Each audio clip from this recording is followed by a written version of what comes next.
When was the last time you removed the emotional safety blanket? A little voice that says, don't do it. A little voice that really holds you back from doing what you want to do or try. One of my favorite stories from childhood was Henny Penny, Chicken Little. Henny Penny thought the acorn that landed on its head was the sky falling in, telling everybody the world was going to end. Worst case scenario. But the acorn planted and it grows in an environment where it thrives, it flourishes, becomes the beautiful oak tree which we all admire. We see its strength, its character. Emotional courage is the willingness to open up to the broad spectrum of emotions, moving forward into the unknown. There's different emotions: excitement, disappointment, hope, despair. How can you experience different things unless you're prepared to give them a try? Here in a beautiful part of Sydney,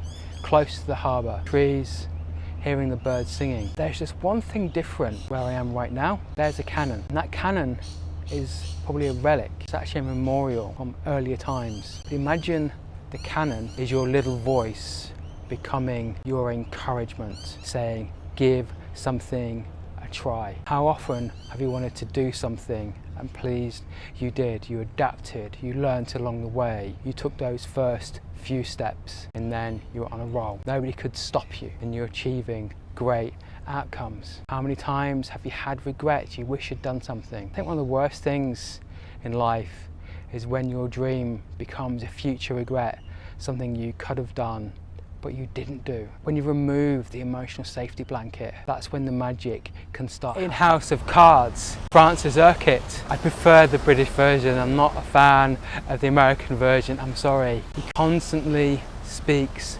to the camera, tells the audience what's going on, breaks the fourth wall, adds a layer of intrigue, adds more of character. And I think emotional courage does that for you. When you're breaking the fourth wall, when you're throwing away the emotional safety blanket, what story are you telling yourself? And from there, what story are you starting to tell the people? As you start to climb, as you start to make progress, as you're willing to explore different emotions, you might need to stop, take a look what's going on. I used to love competitive swimming as a child. I tell you, swimming in Sydney Harbour, it would be a great experience compared to all of the council swimming pools I had in the UK. Now, freestyle was my fastest stroke, but my best stroke was backstroke, a different arm motion, and swimming backwards.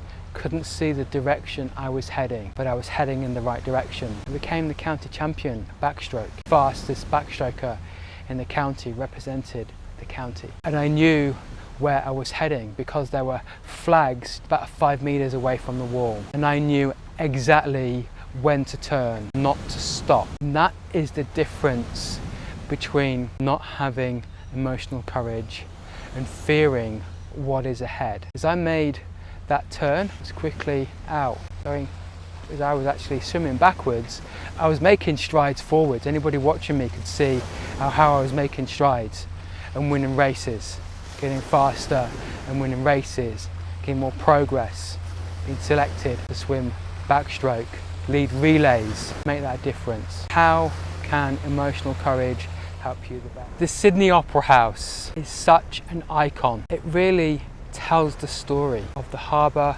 bridge, the harbour and the Opera House. It breaks the fourth wall. I've been to the Opera House several tours, and the building itself tells such a story, never mind the stories that are being told in the concert hall or the theatre itself. At one time, people in Sydney didn't want it. They thought it was ugly, but they pushed through, they persevered. And really that's the magic of breaking through the fourth wall. Look at that small lighthouse. It's dusk, it will be dark in an hour or so. Just see the green light, the beacon. That beacon is a warning sign, but it's also a guide to avoid the area because of the rocks, but also guiding people in the boats, the sailors, that everything's okay if you stay away.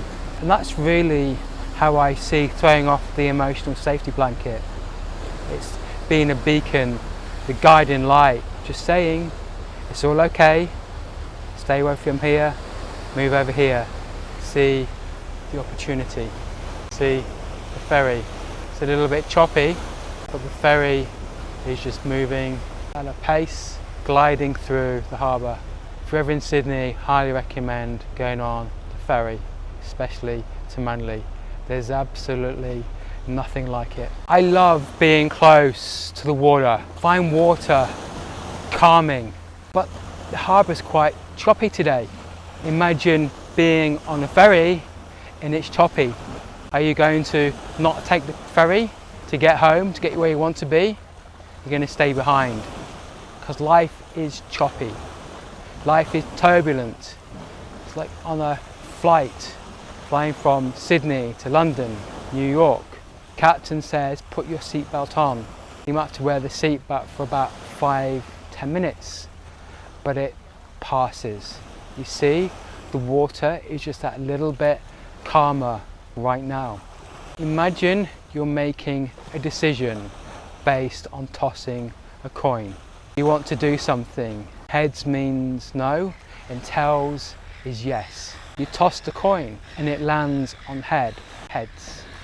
The answer was no, but you do it anyway, because really you wanted to choose tails all along. If I wanted to get to the other side of Sydney, I could swim in the harbour.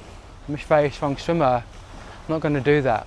I can walk all around up to the side, to the harbour bridge, and call a water taxi. I can actually just walk up the road and get a bus and I'll be in the city in 20 minutes, or even walk 5 minutes and then catch a ferry. There are different options available to us, and I think emotional courage and opening up to those broad spectrum of emotions really helps us understand how we feel about the different options and what is the right option for us. One of the easiest ways of looking at moral courage is you're punching through the walls of discomfort. Behind me you can see a distant view of the harbour bridge. And I know several people who are scared of heights and have done the harbour bridge climb. They've summoned up the courage. They've really just punched through their fear. They've attended the safety briefing, attached all the safety equipment, and that voice that's holding them back, they've just thrown off the safety blanket and just loved the entire experience of climbing the harbour bridge. 3 hours, not sure how many steps, but certainly going up a couple of 100 metres at least, looking down and pleased they're there, and seeing their reactions afterwards. How often do you really want to land that shot? Really just not knock yourself, but knock things out the park. And that is where, when you punch through the walls of discomfort, it's literally jab, jab, jab, jab, jab, because then the pillow in the wall becomes a pillar. It's a pillar of courage, and you can stand on that pillar and look up, peek through that hole, and then make that hole much wider, something that you can pass through. Imagine climbing this mast, getting all the way to the top so you can look out and see what's possible, what you can achieve. The only way of getting to your destination or goal is getting up the mast. Are you going to do it, or are you going to stop and miss out on the opportunity? That's as simple as emotional courage gets. I love spending time at Sydney Harbour, especially in the evening. There's that crispness in the air, just adds clarity to what's possible, the discovery of opportunity. There's so much to do in Sydney Harbour. So what are you going to be doing? Are you going to be holding on to that emotional safety blanket, or are you going to open yourself up to the broad spectrum of emotions? Discovery of opportunity, hope, excitement, resilience, challenging, frustration, but pushing through. Wish you all the best. Cheers.